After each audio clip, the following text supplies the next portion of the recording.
Et quand la tristesse arrive, je sais tu es là, toujours près de moi. Bon mercredi, bienvenue à votre émission La Victoire de l'amour. J'espère que vous allez bien ce matin, que vous avez bien dormi.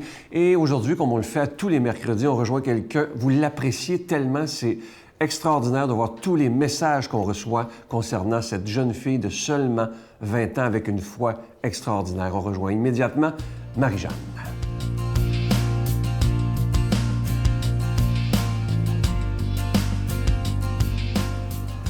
Bon matin tout le monde! En cette semaine d'action de grâce, semaine d'abondance, de récolte, de moisson, j'avais envie de vous parler d'agriculture. Alors, on peut se demander c'est quoi le lien?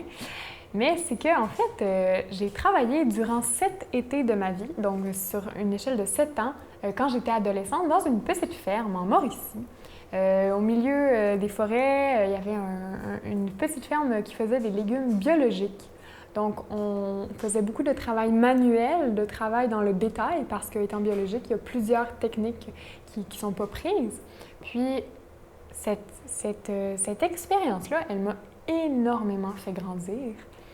Dans le contexte où j'étais, parce que c'était un très beau milieu pour ma foi, mais aussi dans juste le travail que j'ai accompli, tout ce qui s'est appris, je me suis demandé comment ça se fait. Comment ça se fait que j'ai autant grandi en travaillant la terre comme ça, que j'ai autant grandi en prenant contact avec la nature toute simple comme ça, dans la patience de l'agriculture. Puis je me suis demandé comment ça se fait que de désherber des carottes pendant 50 heures, alors que les mauvaises herbes sont grandes comme ça, que les carottes sont petites comme ça, cueillir des petits pois, alors que ça prend de la patience et de la patience et de la patience, planter des petites laitues sur des bandes de terre à en perdre on les voit plus, on se demande si ça arrête un jour. Puis aussi de rajeunir des tomates dans les petits détails avec tellement de la délicatesse. Tout ça, c'est du travail très manuel qui finalement, ça nous fait décrocher, mais plus profondément, ça a vraiment eu un effet de me faire rencontrer Dieu, de me faire rencontrer moi-même. Puis là, pourquoi? Je pense que c'est parce que ce que j'ai fait à la terre, finalement, c'est la même chose que ce que je fais à mon cœur. Et il y a vraiment cet aspect du cœur, de la vie intérieure, de la vie spirituelle qui ressemble étrangement à cette nature toute simple, à la terre, qu'il faut labourer, travailler, qu'il faut, dans la patience, attendre que le bon sorte, le mauvais aussi, puis trier. Puis j'avais envie de faire la blague, de dire finalement, quand Dieu, on lui demande de changer nos cœurs de fer en cœur de chair, au cœur de pierre, pardon, oui, en tout cas, quelque chose de trop dur en cœur de chair, c'est plutôt en cœur de terre, parce qu'on veut un cœur vivant, un cœur qui est capable de donner dans la vie, de faire germer, de faire fleurir, de s'ouvrir, toujours plus grand, toujours plus beau, au travers des saisons d'une vie.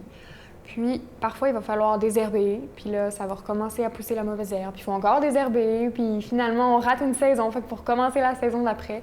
Mais je pense qu'il y a toujours, finalement, cette beauté qu'on apprend dans la vie toute simple de nos choses, de faire de nos cœurs quelque chose de vivant, où Dieu va travailler en profondeur, va labourer cette terre qu'on lui donne. Puis finalement, ma théologie, je l'ai appris les 2 mains dans la terre. Et je souhaite que justement tout le travail qu'on accomplit de nos mains puisse vraiment nous donner cette grâce de nous faire rencontrer le Christ. Et voilà, alors je vous laisse. Bonne journée!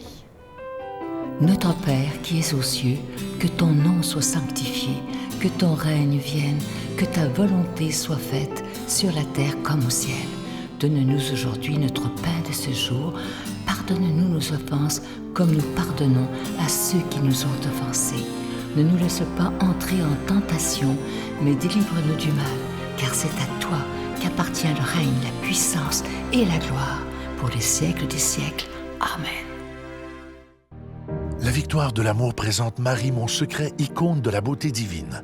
Avec le Père Michel Marie plongé dans cette véritable retraite spirituelle de plus de 6 heures sur Marie, Mère de Dieu. Et apprenez comment il peut naturellement nous guider vers son Fils. À partir de 49,99, obtenez-le en ligne sur lavictoiredelamour.org en format DVD au 514-523-4433 ou le 1-888-811-92-91. Laissez enfin Marie vous combler de sa grâce. Je prends quelques instants pour solliciter votre aide pour le ministère de la Victoire de l'Amour. Je suis tellement heureux de vous présenter le nouveau symbole de la Victoire de l'Amour. Il s'agit de, vous le voyez présentement à l'écran, c'est une épinglette qui est plaquée or et argent et ça représente la Victoire de l'Amour. Et c'est beaucoup plus qu'un bijou, cette épinglette. C'est le symbole qui fait qu'on se reconnaît entre nous en disant « Ah, si elle ou lui porte ça, il fait partie de cette belle famille de la Victoire de l'Amour. » Je vous rappelle que cette épinglette, elle est déjà bénie. Vous pouvez la recevoir avec un don de 25 $ et si vous en voulez deux, avec un don de 40 $. Je vous donne l'adresse. La Victoire de l'Amour, casier postal 120, succursale Boucherville à Boucherville, le J4B 5E6, je vous la redonne. La Victoire de l'Amour, casier postal 120, succursale Boucherville à Boucherville, le J4B 5E6. Également par téléphone, par carte de crédit dans le 514-523-4433, 523-4433 ou sans frais, le 1-888-811-9291, 1-888-811-9291 et aussi sur notre site Internet, vous savez que c'est une façon rapide et sécuritaire, le www.lavictoiredelamour.org et aussi à la demande générale.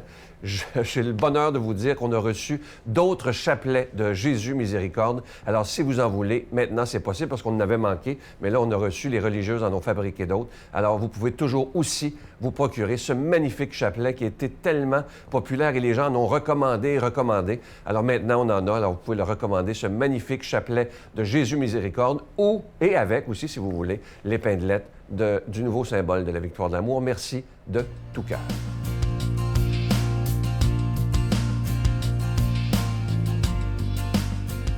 Mon Dieu, donnez-moi la sérénité d'accepter les choses que je ne peux changer, le courage de changer les choses que je peux et la sagesse d'en connaître la différence. Amen. Aujourd'hui, la parole de Dieu est proclamée par quelqu'un qu'on apprécie beaucoup, Pierre-Luc Bordelot.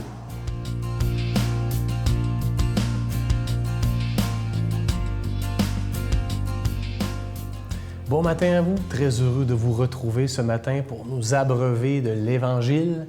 Et aujourd'hui, bien, on plonge dans l'Évangile de Luc. Vous allez voir, vous allez la reconnaître tout naturellement, évidemment. Ça va faire du bien de se laisser transporter par de bonnes paroles comme celle-là, se nourrir de ce pain de l'Évangile. Alors, l'Évangile de Luc. Il arriva que Jésus, en un certain lieu, était en prière. Quand il eut terminé, un de ses disciples lui demanda « Seigneur, apprends-nous à prier comme Jean le Baptiste. » Lui aussi l'a appris à ses disciples. Il leur répondit, « Quand vous priez, dites, Père, que ton nom soit sanctifié, que ton règne vienne. Donne-nous le pain dont nous avons besoin pour chaque jour. Pardonne-nous nos péchés, car nous-mêmes, nous pardonnons aussi à tous ceux qui ont des torts envers nous. Et ne nous laisse pas entrer en tentation. » Wow. Voilà. L'Évangile de Luc. Vous connaissez, évidemment, ça fait partie de notre tradition de chrétiens, tous les dimanches, d'avoir cette prière-là. Moi, en tout cas, je vous l'avoue humblement, c'est ma prière préférée. Je pense que dans tout le moment là, du décorum qu'on a à l'Église, c'est mon moment préféré. J'ai appris à... Comme Jésus l'a appris, je pense, à ses disciples, j'ai appris à y redonner du sens, pour prendre un peu ma chronique que je fais des fois.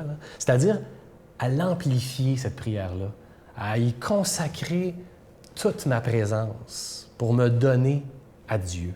Je ne sais pas si vous avez des prières comme celle-là, que vous dites « Oh, celle-là, moi, j'embarque dedans. » là. C'est incroyable. D'abord, c'est ma prière préférée parce que, soit à l'Église ou soit chez moi, je la trouve naturelle, je la trouve profonde. Et regardez les mains que j'utilise présentement, c'est précisément ça que je suis invité à faire à l'Église. Il y en a peut-être qui le font. Au moment du Notre Père, quand j'étais plus jeune, on se tenait par la main. à la table ou quand on le faisait, là, peu importe. Là. Et des fois, il y a des prêtres qui nous invitent à ça. Puis je trouve ça vraiment intéressant de tous ensemble se tenir par la main comme on le peut pour se rappeler c'est quoi, en quoi on croit finalement, ce vers quoi on se dirige. C'est pas toujours le cas, en tout cas à l'Église encore, mais si je ne tiens pas la main de quelqu'un, naturellement, je prends mes mains et je les envoie vers le ciel et je regarde vers le haut. Je fais « Notre Père ». Vous avez remarqué, je ferme les yeux automatiquement. « Notre Père qui es aux cieux ». Et là, je plonge dans la prière. Juste en parler, ça me fait du bien. Puis à la maison, je fais la même chose. Souvent, ça m'arrive, on dirait que je suis un peu agité ou en tout cas, il y a des choses, je pense à des choses. Puis là, je me dis, consacre un peu de temps à Dieu. Ça va te faire du bien, de toute façon. T'en fais pas assez. Je ne sais pas pour vous, mais moi, j'en fais pas assez. Et là, naturellement, les mains vers le ciel, je suis dans mon moment, je suis connecté. Il y a une relation verticale avec lui. Mon horizontalité est établie avec les autres, peut-être trop, mais ma verticalité a besoin d'être rappelée. C'est un peu ça, dans le fond, cette prière-là qu'elle me rappelle. J'ai la chance, actuellement, de la montrer, comme Jésus l'a montré à ses disciples, les disciples l'ont montré à d'autres. Je la montre à mon fils, cette prière-là. On a un livre dans lequel ça explique, évidemment, la Bible, de l'Ancien Testament au Nouveau Testament. Ça explique la relation que les disciples ont entretenue avec Jésus. Et c'est tellement intéressant, un livre pour enfants, parce que ça nous rappelle à quel point c'est simple de dire les choses. Alors, le Notre Père, c'est écrit « Jésus dit à ses disciples que c'est important d'établir un lien avec Dieu comme un père avec son fils. » Alors, il leur dit simplement de considérer leur relation, dans le fond, père-fils. On aurait pu dire mère-fille ou peu importe. Là. D'ailleurs, c'est très original. Un prêtre que vous connaissez, l'abbé Éloi Gillard, fait souvent ça. À la fête des mères, j'ai déjà entendu dire « Aujourd'hui, si vous voulez bien, on va prendre le temps de dire « Notre mère qui est aux cieux ». Pour donner les lettres de noblesse aux parents que nous sommes tous là-dedans, mais aux mères. Alors, je pense qu'on aurait pu dire notre parent qui est aux cieux si on voulait être plus ouvert aussi. Là. Et dans ce livre-là, auprès de mon fils, je lui apprends une prière, je dirais, on pourrait dire mécanique, on la sait par cœur, mais ça lui fait du bien, ça le rassure, parce qu'en prenant le temps de l'apprendre par cœur, donc mécaniquement dans sa tête, on dirait qu'il fait le lien naturellement. Et il s'attend à certains mots qui vont bien se déposer. Et je trouve ça beau. Et ce que je trouve beau aussi dans cette prière-là, c'est que c'est une prière universelle. J'ai l'impression qu'un bouddhiste, un musulman, un athée, je dirais même un athée pourrait dire « Notre Père qui est aux cieux ». Bon, je sais bien qu'il y croirait peut-être pas, mais vous comprenez qu'il y a quelque chose de très ouvert dans cette prière-là, c'est de reconnaître cet appel de Dieu dans notre vie. Alors, prenons le temps de faire atterrir ça en prière, justement, cette prière-là. Merci, Seigneur, de nous rappeler que nous sommes tes enfants, que tu nous demandes de pardonner aux autres, comme nous, on peut pardonner. Je vous souhaite une magnifique journée. Au nom du Père, du Fils et du Saint-Esprit. Amen. Je vous salue, Marie, pleine de grâce. Le Seigneur est avec vous. Vous êtes bénie entre toutes les femmes, et Jésus, le fruit de vos entrailles, est béni. Sainte Marie, Mère de Dieu, priez pour nous pauvres pécheurs, maintenant et à l'heure de notre mort. Amen. Je vous invite à venir vivre avec nous cette magnifique journée, un pèlerinage au Québec. Ça aura lieu mercredi, le 14 novembre prochain. On s'en va tous ensemble. Il y a des autobus qui partent d'un peu partout au Québec vers le sanctuaire Notre-Dame-du-Cap. Je vous dis, ceux qui seront avec nous, Sœur Angèle, Brigitte Bédard, Miguel sera là, un mini-spectacle de Giorgia Fumanti, je serai là également, et celui qui nous reçoit, Monseigneur Pierre-Olivier Tremblay, qui est nouvel évêque auxiliaire de Trois-Rivières. Il n'a que 47 ans. Il est l'évêque le plus jeune du Canada. Il est d'une gentillesse, cet homme. C'est incroyable. Alors, ce qu'on fera le matin, nous allons visiter le Musée des religions du monde à Nicolette. Ensuite, il y a un mini-récital de Giorgia Fumanti, visite de la basilique Notre-Dame-du-Cap et explication de son historique, célébration eucharistique avec Monseigneur Pierre-Olivier Tremblay. Le dîner est compris, le souper est compris, le transport est en autobus de luxe, en autocar de luxe, et on part de plusieurs villes, Montréal, Québec, Beauce, Sherbrooke, Victoriaville, Drummondville, et il y en a d'autres. Il faut aller voir sur notre site Internet. À demain. Bye! Prends-les Dieu ou prends-les pas, ça te regarde, toi. Parce que moi, c'est ça que je lui dis toujours. C'est pas parce que je veux que tu ailles à la messe tous les dimanches. Je veux que tu parles d'ici, que tu saches que tu n'es plus tout seul. Oh, c'est bon. Tu as quelqu'un qui est en dedans de toi. Tu ne seras plus jamais seul. C'est rien que ça que je désire, que tu rencontres Jésus-Christ.